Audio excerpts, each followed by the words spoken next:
Bien, on reprend. Donc, je vais donc créer une page nommée Update utilisateur. Je vais donc cliquer avec le bouton enregistrer.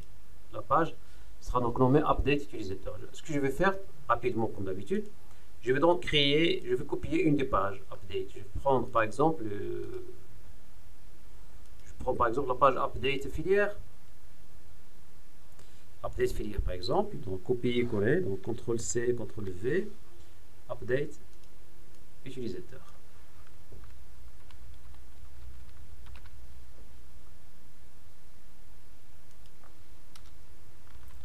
Update utilisateur.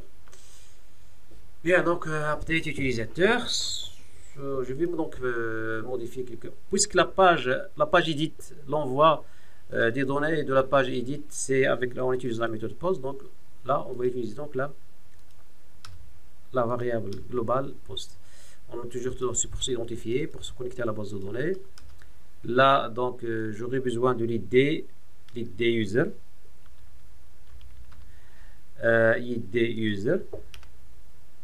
J'ai besoin donc, là, donc c'est toujours ID user. Copier-coller pour ne pas se tromper. Voilà, ID user. ID user. Là, c'est login. Alors, login. Alors, login. Puis, bon, l'email. Là, c'est email. Là aussi, donc, l'email. Voilà, rapidement. Là, c'est pour le majuscule, pour ne pas se tromper donc de la casse, parce que vous savez très bien que PHP est un langage qui est sensible à la casse. Donc, pour ne pas se tromper en termes de casse, il faut toujours mieux de comparer les données en majuscules. Vous pouvez le faire même pour le login.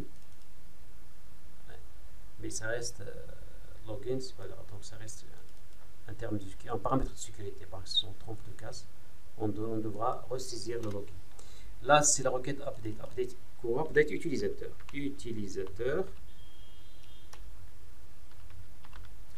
Utilisateur, je peux modifier donc le login. Je peux modifier l'email. Avec quoi? Avec l'ID user. Alors, update utilisateur, set login égale email égale where id user égale. Alors, les paramètres, les variables, les paramètres avec lesquels on va remplacer le point d'interrogation. Donc, on a donc le premier paramètre, c'est login. C'est celui-là. Le deuxième paramètre, c'est email. C'est cet email-là. Et puis le troisième paramètre, c'est le paramètre de la requête where, de la clause where. Le troisième, c'est id user. J'exécute la requête, résultat, donc, etc. Et puis, voilà. Je récupère, donc je prépare la requête, pardon, et puis je l'exécute. Et on se retourne vers quelle page? Vers donc la page, normalement, une fois le nom et le mot de passe, une fois le nom et l'email modifié, on doit se reconnecter. Donc on se redirige directement vers la page login.php.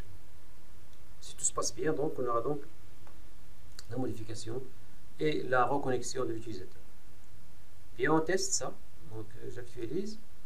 Je suis sur le user 1, je vais modifier, je vais mettre par exemple le user 10 ainsi que son email, disons user10gmail.com. Vous voyez là l'idée de l'utilisateur. Normalement, je ne dois pas modifier l'idée de l'utilisateur. Là, l'idée d'utilisateur est affichée sur une zone de texte. Pourquoi? Parce qu'on aura besoin de l'idée dans la requête update. Donc, je dois l'envoyer vers la page update utilisateur. Mais je ne dois pas l'afficher parce que ça risque de. L'utilisateur risque de le modifier par erreur. Je ne dois pas l'afficher. Donc, ce que je vais faire pour le masquer, avant d'oublier ça, donc on repart vers la page d'utilisateur. Et là, au lieu de texte, je vais mettre head. Ça, vous le savez déjà. Je sélectionne, voilà. Donc, même cette label, donc je vais la supprimer, ça n'a plus de sens. Cette label là, ça n'a pas de sens, ça n'a plus de sens. Je vais le mettre en commentaire tout simplement. Donc, je la sélectionne, code,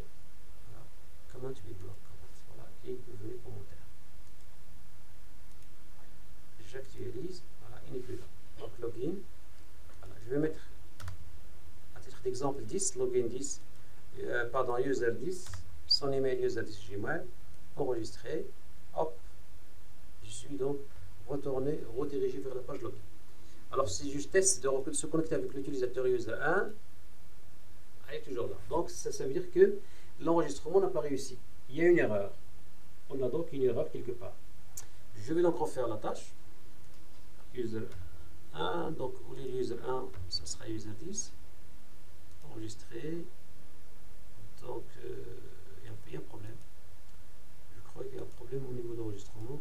Voilà, il est toujours là. Je crois qu'il y a un problème. Un problème au niveau de la page update. Alors d'abord, voilà, email, c'est bon, email, voilà, login, texte, name, email, name, login, name ID. C'est voilà. C'est la page update utilisateur. Il va recevoir comme paramètre, il va recevoir donc l'ID, il va recevoir login, il va recevoir email. Alors,